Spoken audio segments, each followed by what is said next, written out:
Good evening, it is the 21st of March 2024 and we are still in Lent.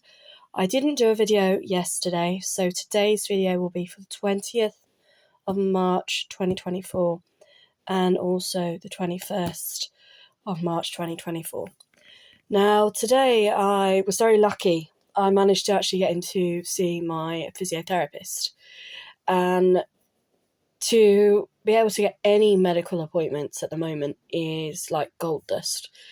And unfortunately, what they have confirmed is the fact that my arthritis in my right knee is probably getting worse, so I am going to be referred. So yesterday and today's videos would have been about planning for the future.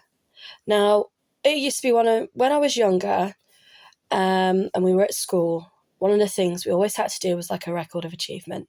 And they would say, where do you see yourself in 5 years' time? Now, when you're 16 and you're asked, where do you see yourself in 5 years' time? That's like, say you're 15, so you're 20. And then another 5 years, 25, 30, 35, 40, etc. Now that I'm 40, I can't always necessarily say to myself, okay, where do I see myself in 5 years' time?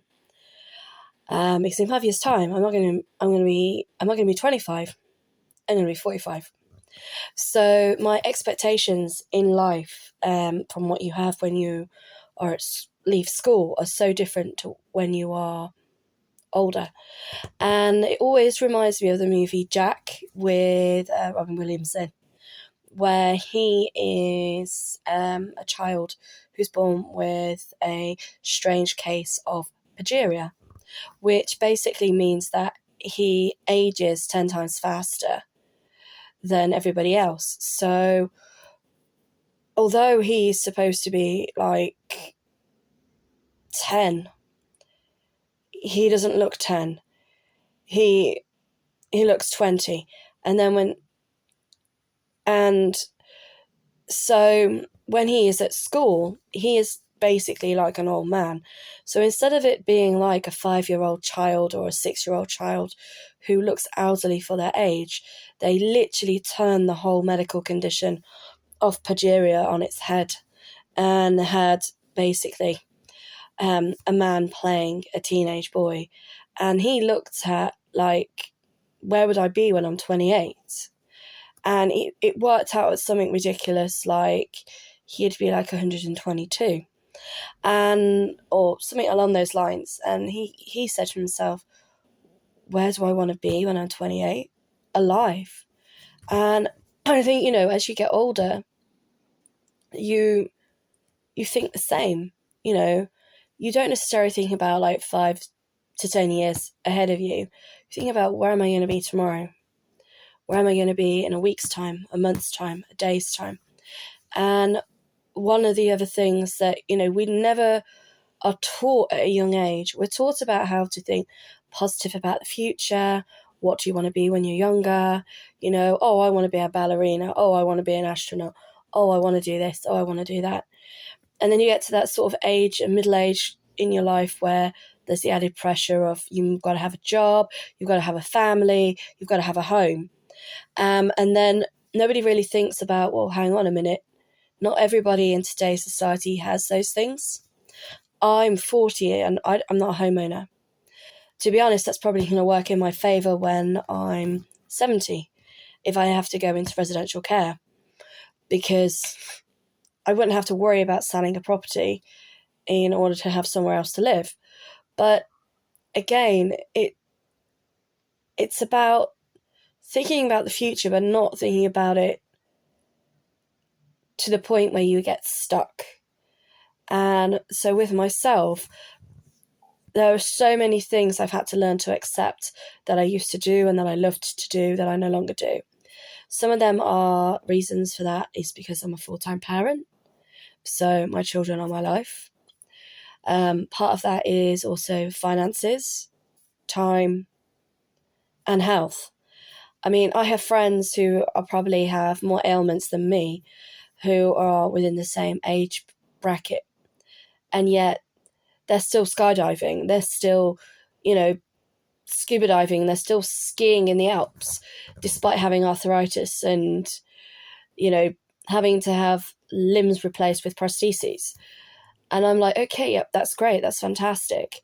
And I think one of the ways that they've probably achieved those things is because their arthritis has maybe affected them differently to how it affects me, or their ability or the support they've had to help with pain management has been different.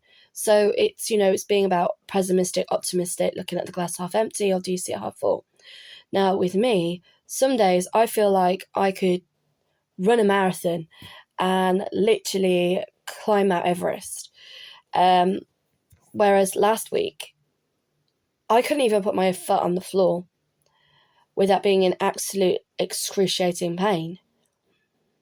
And this week, touch wood, I've been okay.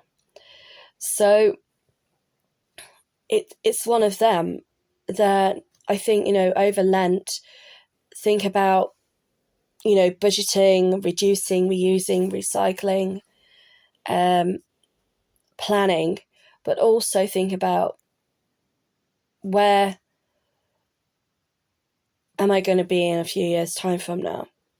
I mean, I look around me, and one of the things one of my friends said to me was, I feel sorry for whoever has to get rid of all your shit when you die, because you've got so much crap in your life. You need to start looking at getting rid of it now.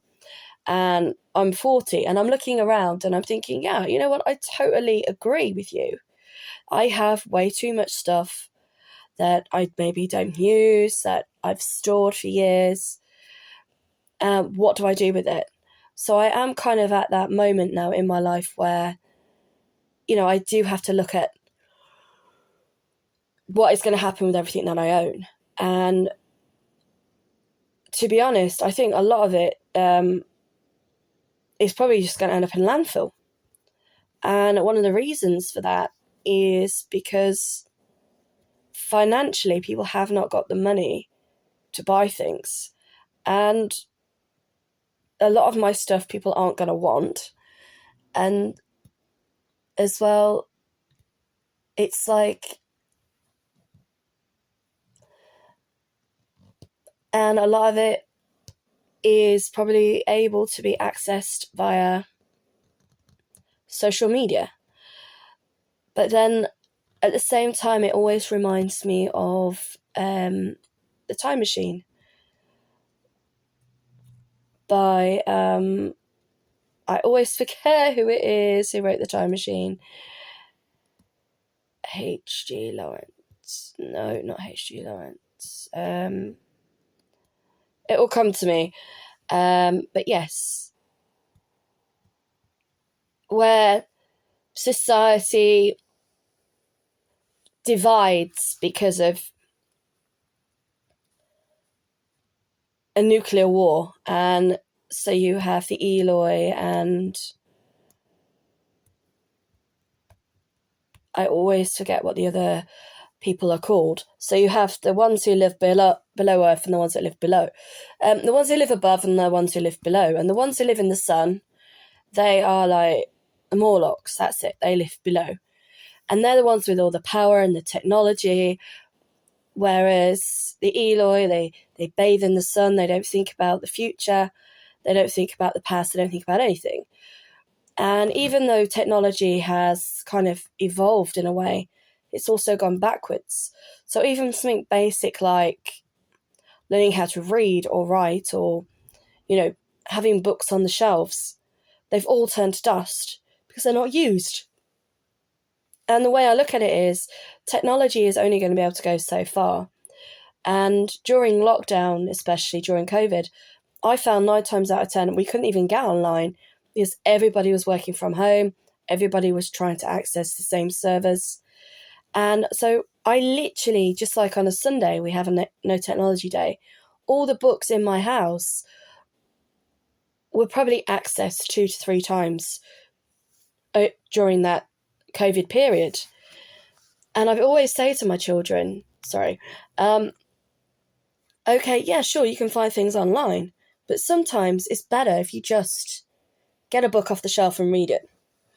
Because the internet, unfortunately, can be very stressful and very misleading. Because the information online, just like in a book, it's been written by somebody else. And it's their interpretation.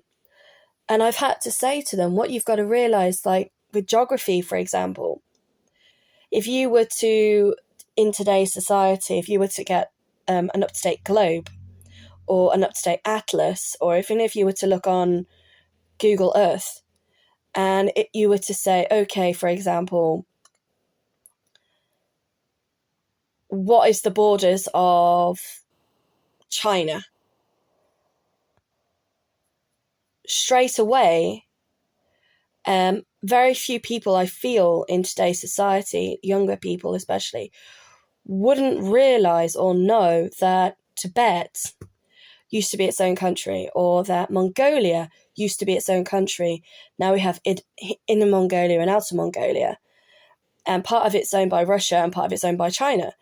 And I've said this to my children, and they've gone, no, that's China. And I've literally pulled out of my shelving geography books that I had when I was a child. And in these books are maps that show other countries that used to exist, like Constantinople is Istanbul, Persia no longer exists anymore. I think that's part of Iran. I'm not 100% up on geography. And again, my children have been really, really shocked to see the differentiation of how things have changed. And this is why I do like the fact that we do have the internet, because one of the things I let them do is BBC Bite Size, because I homeschool. And one of the games they get to play is called Raiders and Traders. And it actually shows you all the different Anglo-Saxon names, Roman names, of the United Kingdom and what they were before they were invaded by other countries. And being part of the United Kingdom and the Midlands is I go to a pagan event every year called the Mercian Gathering. And I've had to explain to my children the reason it's called Mercia is because where we live in the UK would have been called Mercia. So, again, this is why I'm very reluctant to get rid of some of the stuff that I have, because I would like to think that it would be useful for people in the future.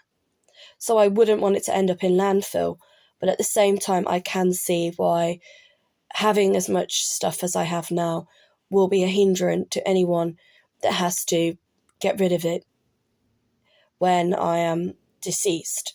So, like I said, yesterday and today would have been more about plan for the future and try to minimalize your life and don't feel like you have to have so much stuff. And I know that I should practice what I preach more. And anyone watching this is going to be like, yeah, you're saying this, but come on, I know what you're like in real life.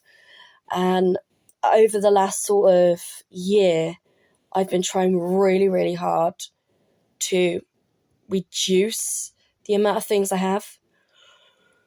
But at the same time, if I have got rid of anything, been saying to myself, okay, if I am going to get rid of this, can it be reused, recycled or upcycled instead of just throwing it away? So thank you once again and enjoy the rest of your evening.